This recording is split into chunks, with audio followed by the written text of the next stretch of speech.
ಸೂರಜ್ ರೇವಣ್ಣಗೆ ಮತ್ತೊಂದು ಸಂಕಷ್ಟ. ಮತ್ತೋರ್ವ ಸಂತ್ರಸ್ತನಿಂದ ದಾಖಲಾಯಿತು ದೂರು. 4 ವರ್ಷಗಳ ಹಿಂದೆ ದೌರ್ಜನ್ಯದ ಆರೋಪ.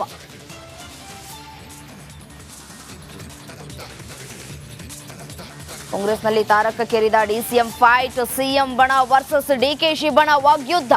ಆಕಾಂಕ್ಷಿಗಳಿಗೆ ಶಾಸಕ ಬಾಲಕೃಷ್ಣ ಸವಾಲ್.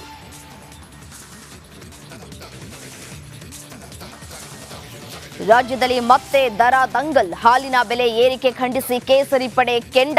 ರಾಜ್ಯಾದ್ಯಂತ ಹೋರಾಟದ ಎಚ್ಚರಿಕೆ.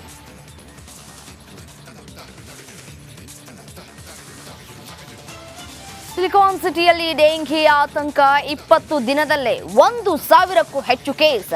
ನಿರ್ಲಕ್ಷ್ಯ ಮಾಡಬೇಡಿ ಎಂದರು ಆರೋಗ್ಯ ಸಚಿವರು.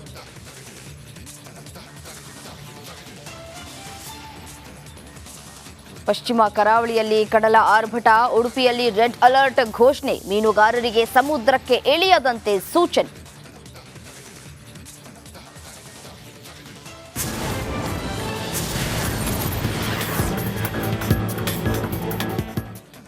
ರಿಪಬ್ಲಿಕ್ ಕನ್ನಡದ ಟಾಪ್ 30ಯಲ್ಲಿ ಯಾವೆಲ್ಲ ಸುದ್ದಿ ಇದೆ ಅಂತ ಹೇಳಿ ಒಂದೊಂದಾಗಿ ನೋಡ್ತಾ ಹೋಗೋಣ. ಪ್ರಜ್ವಲ್ ಹಾಗೂ ಸೂರಜ್ ವಿರುದ್ಧದ ಕಾಮಕಾಂಡ ಕೇಸ್ ರೇವಣ್ಣ ಕುಟುಂಬಕ್ಕೆ ಹೊಸ ಟೆನ್ಷನ್ ಅನ್ನು ತಂದೊಡ್ಡಿದೆ. ಸೂರಜ್ ವಿರುದ್ಧ ಅಸಹಜ ಲೈಂಗಿಕ ದೌರ್ಜನ್ಯದ ಆರೋಪ ಕೇಳಿಬಂದಿದ್ದು, ಮೊದಲನೇ ಸಂತ್ರಸ್ತನ ದೂರಿನ ಬಳಿಕ ಇದೀಗ ಪರಮಾಪ್ತನೇ ದೂರನ್ನ ದಾಖಲಿಸಿದ್ದಾನೆ. ಹೊಳೆ ನರಸೀಪುರ ಠಾಣೆಯಲ್ಲಿ 2ನೇ ಸಂತ್ರಸ್ತ ದೂರನ್ನ ನೀಡಿದ್ದಾನೆ. ಕೊರೋನಾ ಸಮಯದಲ್ಲಿ ಲೈಂಗಿಕ ದೌರ್ಜನ್ಯ ಎಸಗಿದ್ದಾರೆ ಅಂತ 11 ಪುಟಗಳ ದೂರನ್ನ ಗ್ರಾಮಾಂತರ ಠಾಣೆಯಲ್ಲಿ ದಾಖಲಿಸಿದ್ದಾರೆ. ಸಂತ್ರಸ್ತನ ದೂರನ್ನ ಆಧರಿಸಿ ಪೊಲೀಸರು ಎಫ್ಐಆರ್ ದಾಖಲಿಸಿದ್ದಾರೆ. ಪ್ರಜ್ವಲ್ ಪ್ರಕರಣವನ್ನ ಅವರ ಕುಟುಂಬದವರೇ ಹೈಪ್ ಮಾಡಿ ಜೈಲಿಗೆ ಕಳುಹಿಸಿದ್ರು ಅಂತ ಬೆಂಗಳೂರಲ್ಲಿ ಕಾಂಗ್ರೆಸ್ ಶಾಸಕ ಎಚ್.ಸಿ. ಬಾಲಕೃಷ್ಣ ಹೇಳಿಕೆ ನೀಡಿದ್ದಾರೆ. ಸೂರಜ್ ರೇವಣ್ಣ ಪ್ರಕರಣವೇ ಬೇರೆ, ಅದನ್ನ ಮಾತನಾಡೋದಕ್ಕೆ ಆಗೋದಿಲ್ಲ ಅಂತ ಹೇಳಿ ವ್ಯಂಗ್ಯವಾಡಿದ್ದಾರೆ. ಪ್ರಜ್ವಲ್ ರೇವಣ್ಣನ ಇಶ್ಯೂನೇ ಅಷ್ಟೊಂದು ಹೈಪ್ ಕಾಯ್ತಿರಲ್ಲ. ಅವ್ರ ಕುಟುಂಬದವರೇ ಅದನ್ನ ಹೈಪ್ ಮಾಡಿದ್ರು. ಕೆತ್ಕಿ ಕೆತ್ಕಿ ಕೆತ್ಕಿ ಕೆತ್ಕಿ ಕೆತ್ಕಿ ಪೊಲೀಸ್ನವ್ರನ್ನ ಬೈದು, ತನಿಖಾ ಸಂಸ್ಥೆಯವ್ರನ್ನ ಬೈದು, ಆಪೋಸಿಷನ್ ಅವ್ರನ್ನ ಬೈದು ಬೈದು ಬೈದು ಬೈದು ಅವ್ನು ಪರ್ಮನೆಂಟ್ ಆಗಿ ಒಳಗೆ ಕಳಿಸ್ಬಿಡ್ಬೇಕು ಅಂತ ಮಾಡಿದವ್ರೆ ಅವ್ರ ಕುಟುಂಬದವರು.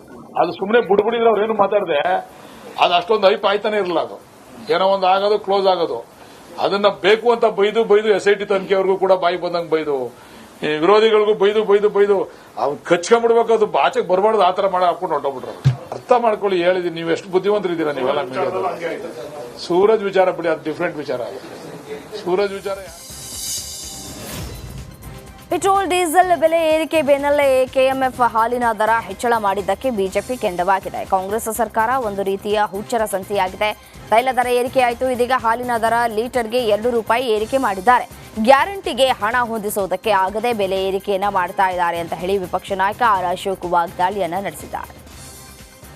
ಮೊನ್ನೆ ತಾನೇ ಪೆಟ್ರೋಲ್ ಡೀಸೆಲ್ ಬೆಲೆ ಏರಿಕೆಯನ್ನ ಮಾಡಿದ್ದಾರೆ 3 ರೂಪಾಯಿ. ಇಡೀ ರಾಜ್ಯಾದ್ಯಂತ ಜನ